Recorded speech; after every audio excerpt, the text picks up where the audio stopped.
Bonjour tout le monde. Merci beaucoup à vous tous de l'accueil chaleureux et cordial que vous m'avez réservé.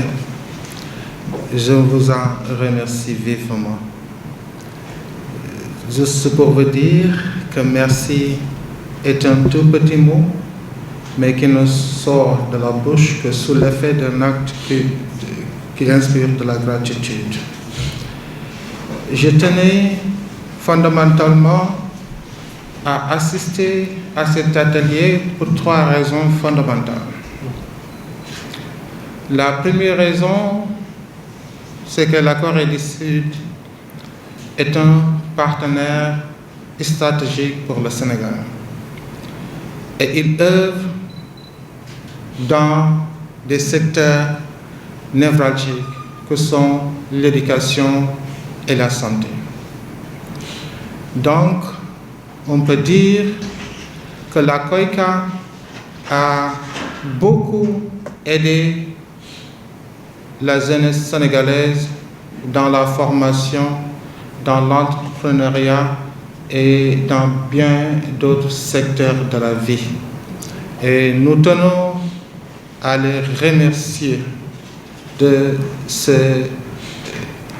ce rapport stratégique, de cette coopération qui aide le Sénégal à bien se développer. Donc, la deuxième raison, c'est que j'ai 2 amis ici avec qui je partage beaucoup de choses.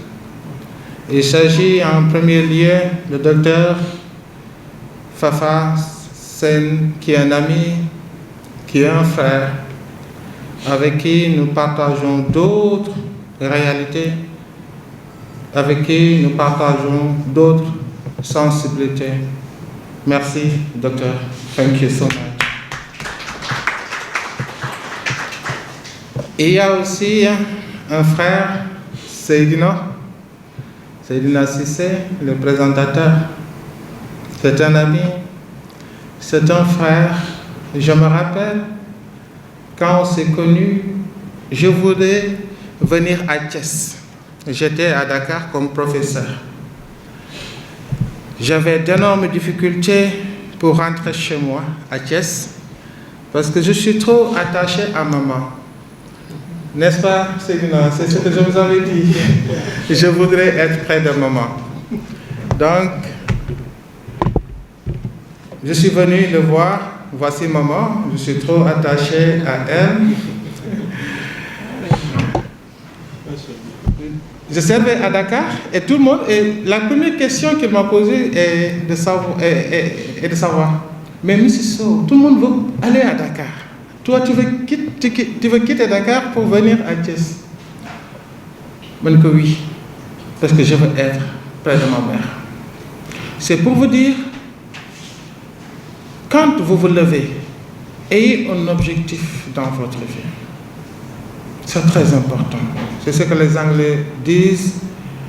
When you get up in your life, have a purpose. And work hard to achieve your goal. Ayez un objectif et travaillez dur pour atteindre cet objectif. La troisième raison qui m'a poussé à assister à cet atelier, quand on parle de coopération, quand on parle de développement, quand on parle de l'éducation, quand on parle de la santé, je ne peux pas être indifférent. Vous savez, nous, Afrique, au sud du Sahara, nous avons beaucoup de parents qui souffrent. Nous avons beaucoup de frères et sœurs qui souffrent. Et nous devons nous battre pour soulager nos parents qui souffrent, nos frères et sœurs qui souffrent. Nous n'avons pas, le président l'a dit ce matin, le premier ministre l'a dit ce matin, si vous voyez les autres pays, qui sont très beaux, qui sont très puissants, qui ne manquent de rien, c'est parce qu'il fut un moment, il y avait une génération qui s'était sacrifiée pour les générations futures.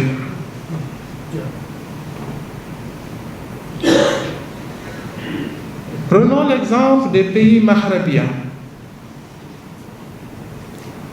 Il fut un moment aussi, leurs ancêtres se sont battus contre la colonisation pour libérer leur pays. Maintenant, ils sont libres. Ils exploitent leurs propres ressources naturelles.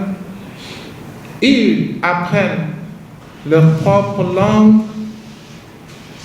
Ils ont leur propre religion.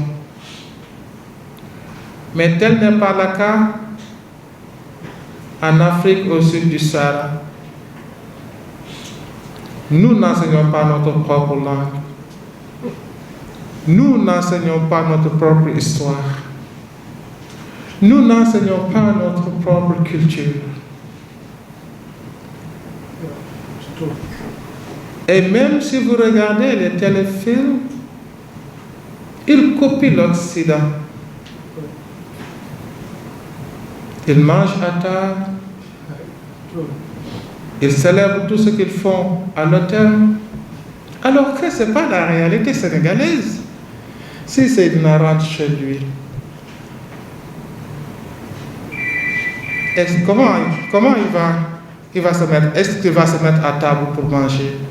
Non, Seydina ne le fera pas. Il sera autour du bol avec ses enfants, avec madame.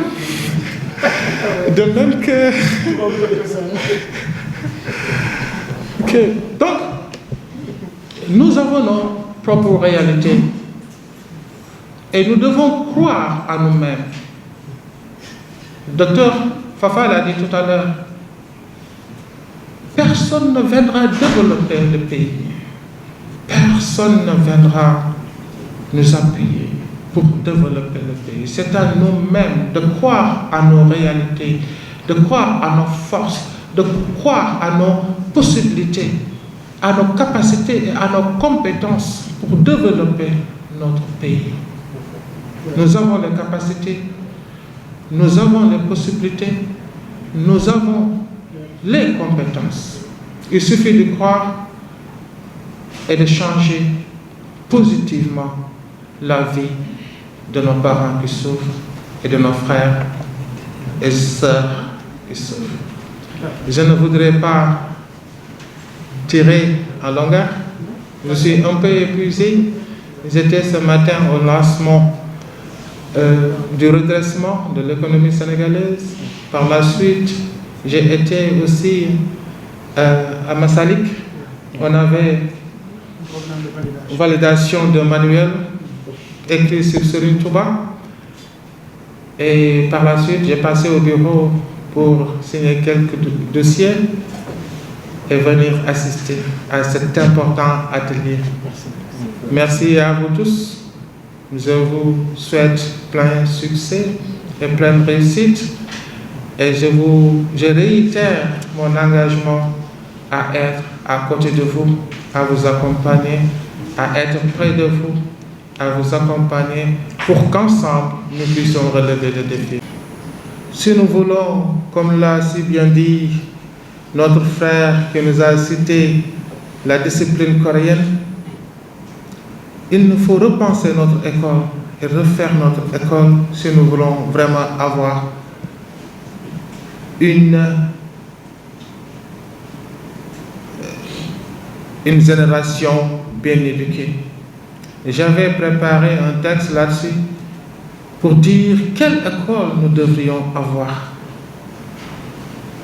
Et on parle de la sociologie ici, on parle de la psychologie, et la plupart d'entre vous, vous avez plus de 20 ans. Et si on vous demandait qu'est-ce que vous pouvez faire avec vos mains, qu'allez-vous me répondre? Est-ce que parmi vous, il y a quelqu'un qui a une fois allé dans un champ pour cultiver?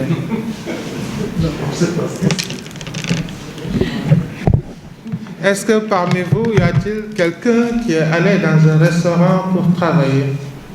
Est-ce que parmi vous, y a-t-il quelqu'un qui est allé chez le cordonnier pour l'aider, chez le tailleur pour l'aider, chez le mécanicien pour l'aider? Il ne suffit pas de rester toujours à l'école, il faut allier l'école et le métier et la formation professionnelle. Il faut apprendre à faire quelque chose avec la main. C'est très utile. Et l'appel que je lance aux autorités qui évoluent dans le domaine de l'éducation, c'est de réfléchir dans ce sens. Aider les enfants à développer leurs compétences innées. Ce qu'on appelle God-given potential. Dans chaque enfant, il y a quelque chose qui dort en chaque enfant. C'est à nous, c'est aux parents, c'est aux acteurs de l'éducation, c'est au gouvernement de découvrir ce qui dort dans cet enfant. C'est pourquoi notre école devrait découvrir le talent caché chez l'enfant, mais ne pas mettre tous les enfants dans une même classe pour suivre le même enseignement-apprentissage. Ce n'est pas normal. Parce que hier, avant-hier, on primait pas être psychologue ou être un professeur pour dire que je ne vais pas au champ. C'est là, il faut des fois aller au champ à cultiver. Le métier se maîtrise à l'école. Le talent se développe à l'école. Le respect, monsieur. Quel est encore votre nom? J'ai beaucoup apprécié votre intervention. Le respect se répète à l'école. Donc c'est à partir de 2 ans, 3 ans que l'enfant apprend à se taire, que l'enfant apprend à dire merci, que l'enfant apprend et il va grandir avec. Donc c'est dès le bas âge que nous devons mettre l'accent sur la discipline, sur l'éducation de base. La bonne conduite se bonifie à l'école. Le courage se forge à l'école. Le partage se fortifie à l'école. La religion se pratique à l'école. La santé se soigne à l'école. Chers concitoyens, vous voulez un pays souverain et autonome. Enseignez aux enfants leurs propres valeurs socioculturelles.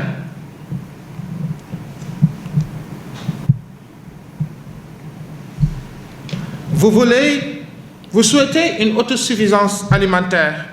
Enseignez aux enfants à découvrir la nature, à planter des arbres, à aménager des jardins potagers, à élever des animaux. Vous voulez triompher au niveau continental et mondial, construire dans chaque établissement scolaire des espaces de jeux multidisciplinaires et faire pratiquer quotidiennement toutes les disciplines sportives aux enfants. Vous voulez combattre l'oisiveté, débarrassez-vous au plus vite de la méthode archaïque, voire moribonde.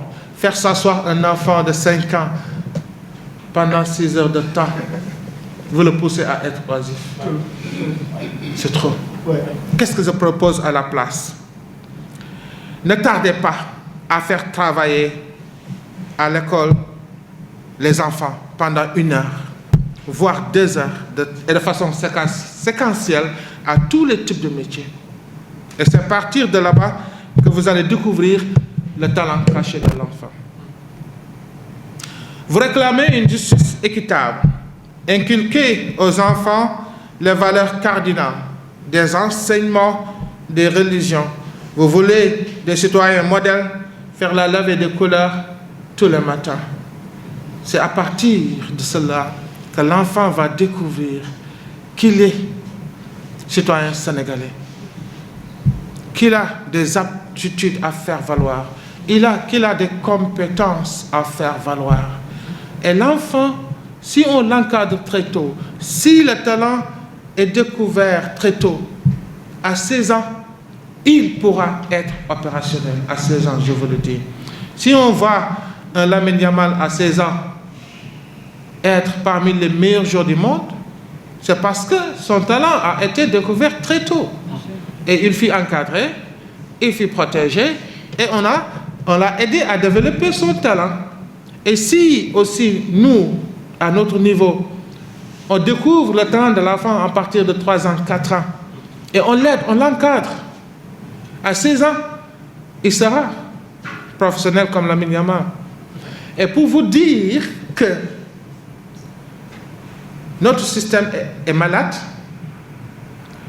on dit qu'il faut respecter l'autorité parentale, il faut respecter les parents, il faut aller à l'école, il faut apprendre. Oui. Pourtant, Sadio Mané a défié l'autorité parentale. Pourtant, Sadio Mané n'a pas été à l'école. Mais pourtant, il est le seul Sénégalais qui nous a donné le premier trophée continental que nous savourons. Qu'en pensez-vous? Je répète, Sadio Mané a défié l'autorité parentale. Ses parents voulaient l'obliger à suivre le voie qu'ils avaient tracée pour lui. Sadio Mané a dit non, moi je vais faire ce que je veux de ma vie. Je vais suivre mon talent.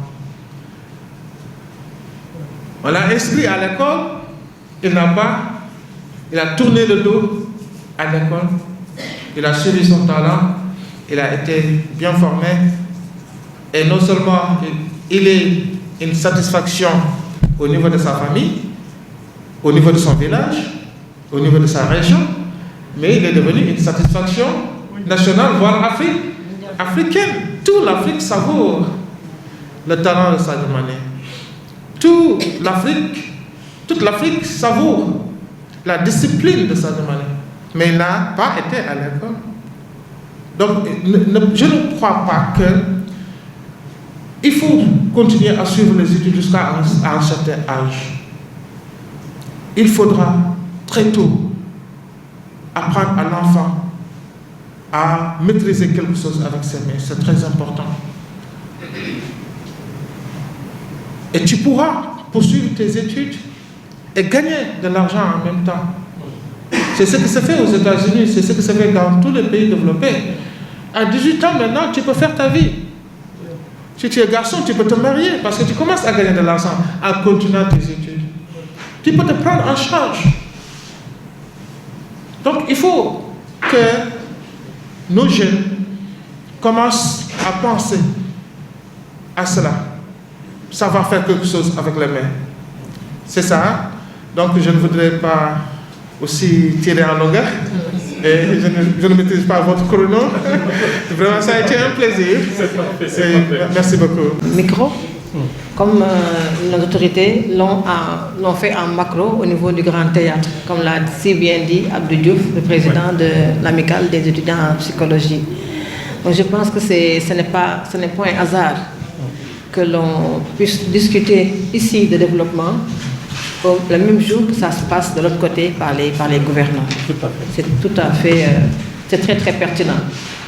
Et là, nous serons des mots de remerciement, surtout de félicitations aux présentateurs. D'abord, Madame la docteure Ismara Soukaina Diop, donc enseignante, chercheuse, clinicienne au niveau du département de psychologie de l'Université Cheikh Anta Diop de Dakar, qui nous a fait aussi une brillante présentation, mais qui est partie avant l'heure parce qu'elle avait un rendez-vous ailleurs.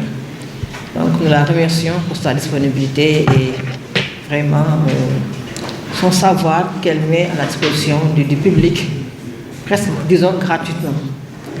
Nos remerciements également vont à l'endroit de la tutelle qui est ici représentée par M. Hassan Sow, directeur de l'UNEAD, qui est venu peut-être un peu tardivement, mais qui s'est bien rattrapé.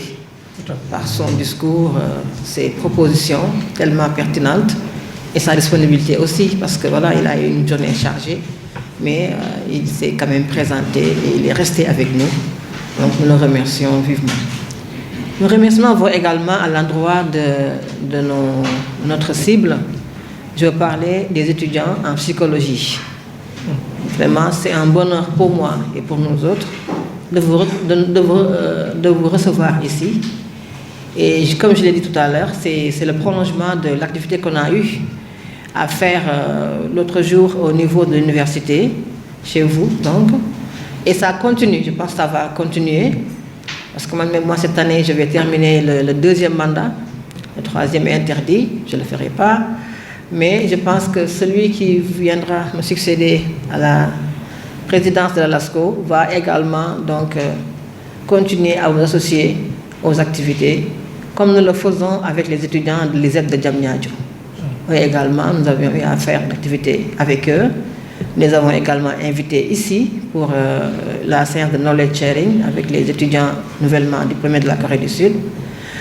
Et vous également, je pense que ça va être la même chose pour la suite. Parce que c'est très intéressant aussi de vous associer, d'associer la jeunesse, comme Rosario l'a dit. Je pense que le changement, nous l'attendons de vous. Nous, on a presque terminé. Donc c'est à vous de prendre le relais, ou bien la relève, pour vraiment un développement donc, durable du Sénégal. Je l'ai dit tantôt, nous sommes un pays sous-développé, très endetté, mais je pense que tout n'est pas perdu. On peut encore avoir quelques éclaircies, on peut aussi faire des choses si on est déterminé, si on est engagé à ce que notre pays donc, sorte de l'ornière, on peut bien réussir, même si c'est dans le temps, ce sera dans la durabilité bien sûr. Voilà. Enfin, remercier l'ensemble des membres de la LASCO, donc, qui sont ici présents. Remercier donc, spécialement la COICA, notre partenaire de tous les jours. Parce que si tout ceci est possible, c'est grâce à la COICA. Comme je l'ai dit, c'est elle qui met à la disposition de la LASCO donc, un certain budget avec lequel nous déroulons nos activités. Tantôt des donations, tantôt des sessions techniques comme celle-là et d'autres donc, activités que nous faisons toute l'année durant. Là, il nous reste juste 3 activités à dérouler. La prochaine, ce sera le 13 septembre. Nous sommes en train de la préparer dès à présent parce que ce sera une sorte de Friendship Day, une journée d'amitié entre la Corée du Sud et le Sénégal. Vous serez même invités, vous autres étudiants. Et ce sera l'occasion pour nous donc, de vivifier cette coopération-là. Hein, de la vivifier parce que voilà, elle est là, on ne peut pas s'en soustraire aussi, malgré tout ce qui s'est dit ici et tout. Donc la coopération, elle demeure et peut-être qu'on va repenser le fonctionnement, les modalités peut-être, mais elle demeure quand même. Et je dis que la Corée du Sud est un très beau pays et la coopération sénégalo-coréenne est tout aussi belle. Donc le 13 septembre, ce sera, je pense, à la place du souvenir, il y aura des activités culturelles, il y aura de la danse ou bien de la musique coréenne, les K-pop et autres, il y aura du ngel, serer, il y aura également voilà, de la musique, de la danse, il y aura aussi de la dégustation des plats officiels de la Corée du Sud et du Sénégal, parce qu'il y a des chefs qui ont été contactés pour ça. Hier, on a été reçus par monsieur, comment il s'appelle ? Monsieur Sun Lee, qui est le directeur de l'établissement qu'on appelle Grand Bleu. Comme il l'a dit, je pense que c'est un Coréen qui s'est établi ici au Sénégal et qui fait dans la transformation du poisson. Donc voilà, donc c'est ça qu'il fait et je pense que ça marche bien. Il crée aussi de l'emploi. On a vu là-bas donc beaucoup de Sénégalais, parce que les Sénégalais dans l'entreprise qui travaillent un peu en coworking. Hein, c'était quand même assez intéressant de voir tout ça. Donc ce sera pour le 13 septembre, la prochaine activité. On va un peu arrêter donc pour le mois d'août, pour l'instant, jusqu'au 13 septembre. Après cela, l'activité qui va suivre, ce sera l'activité de scholarship. Oui, scholarship, parce que vous n'êtes pas sans savoir que la Corée du Sud a construit 4 écoles au Sénégal. un CM ou 2 CM et je crois 2 lycées. Oui, le CM de Gandiaye, le CM de Rufisque, le lycée de Kermoussa et le lycée de Kermassar. Donc ces écoles-là ont été construites par la COICA, par la Corée du Sud, par la COICA, disons la coopération coréenne. Et chaque année, dans nos activités, nous allons vers ces lycées-là pour récompenser les meilleurs élèves. Les meilleurs élèves et aussi les élèves qui sont, même s'ils ne sont pas trop brillants, mais qui sont aussi des élèves issus de milieux défavorisés. Donc c'est comme ça que nous faisons chaque année. Et maintenant, pour boucler la boucle, il y aura cette année-ci, à la mi-octobre, je crois que ce sera le 18 octobre, ce sera donc la dernière activité, ce sera l'Assemblée générale. Et il y aura, cette année-ci, on va changer le bureau, on va élire un nouveau bureau. Voilà, moi quand même je suis là depuis 6 ans, c'est bien, c'est bon, maintenant je peux aller me reposer. Et voilà, d'autres vont venir, d'autres vraiment plus jeunes, qui débordent de talent, comme les docteurs Fafa, Cédina et Rosario, là. Ils vont venir prendre la relève, parce que quand même, nous sommes aujourd'hui près de 800 membres dans la LASCO, éparpillés à travers le Sénégal, dans tous les services. Donc, et vraiment, c'est un creuset de talent, la LASCO. C'est un creuset de talent, il y a des gens de la présidence, il y a tout le monde qui est dans la LASCO. Donc voilà, l'un dans l'autre, c'est ça. Et encore une fois, remercier tout le monde, remercier la presse qui est tout le temps avec nous. Et puis vous dire bon vent. Et avant cela, nous vous invitons au dîner qui est servi au restaurant de résidence Mamoun. Encore une fois, merci à tout le monde.